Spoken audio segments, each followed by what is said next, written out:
All right, let's start with the ingredients. Top center is the roast. It weighs about a pound. And moving clockwise, we have carrot sticks. These are totally optional. I like cooked carrots, especially if they're soaked in beef juice. Baby carrots will also work here. These came from the store pre-cut. You can also just buy plain old carrots, peel them, and cut them up, and that also works. Next is the garlic powder and onion powder, using real minced garlic and or real onion, and is also valid as well. And then moving on is the salt. This is plain old Morton table salt, which works great. Sometimes they use sea salt or kosher salt. They're just a little more coarse. It doesn't really matter. Either way, they all work. And then finally, we have a small jar of better than bouillon, which is a paste that we're going to use to make some beef broth or bouillon. They've got tons of different flavors, so there may be multiple beef-based flavors. Any of them will work. And then here's a close-up look at the roast. There are different types of roast. This one happens to be a chuck roast. Doesn't really matter. They'll all work. Get about a pound. That'll cook up to make roughly 3 or 4 servings. I like to use a slow cooker or a crock pot to cook the roast. You'll want to start this out first thing in the morning, ideally. The longer it cooks, the more tender and flavorful the roast turns out. I set it to low and then let it warm up while gathering the ingredients and doing what minimal prep there is.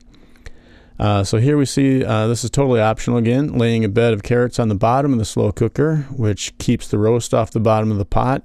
It's absolutely not a problem to let the roast sit right on the bottom if that's what you so choose.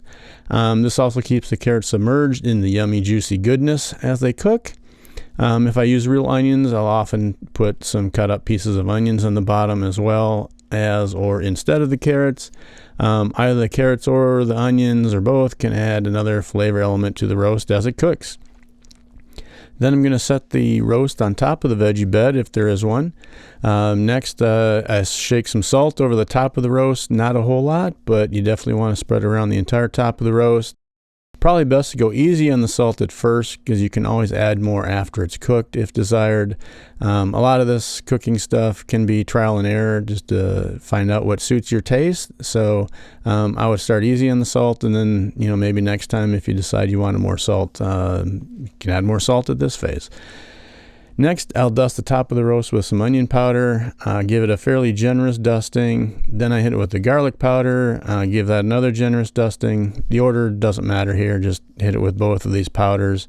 You can give the top a pretty good coating with these 2 powders because this will soak into the roast a bit as it cooks. It also disperses somewhat when you take it out and cut it up after it's done cooking. These aren't very strong flavored powders either, so be generous here. Next, I make up a little bit of beef broth. I like to start the tap water at full hot, not running too fast. Let it get good and hot. I scoop a generous spoonful of the better than bouillon out of the jar. Here you can see approximately how much I scoop out. And then I hold the measuring bowl and spoon under the running water to wash the goo off the spoon and into the bowl. You're going to want about at least 1.5 to 2 cups of water here. Probably closer to 2 cups. Exact amount is not critical. Approximate is good enough. But it's generally better to have too much than too little. Then you're going to want to stir this up pretty well because you want all of that goo to dissolve into the water. Once that's good and dissolved, then you want to carefully pour the resulting broth into the slow cooker. Do not pour it directly onto the roast or you'll wash all those yummy seasonings off. Now, odds are the goo won't completely dissolve and you'll have some residual bits hanging about. Not a problem. Just hit it with a little bit more hot water. Stir it up. Try to get it dissolved as best you can. It's not a big deal if it doesn't all fully dissolve. It will kind of dissolve and disperse itself as it cooks throughout the day. And that's it. The amount of liquid isn't too critical. Better to have too much than too little. I've nearly submerged the roast completely sometimes, and it turns out great. You probably want a little bit more than I'm showing here, but this amount will definitely work.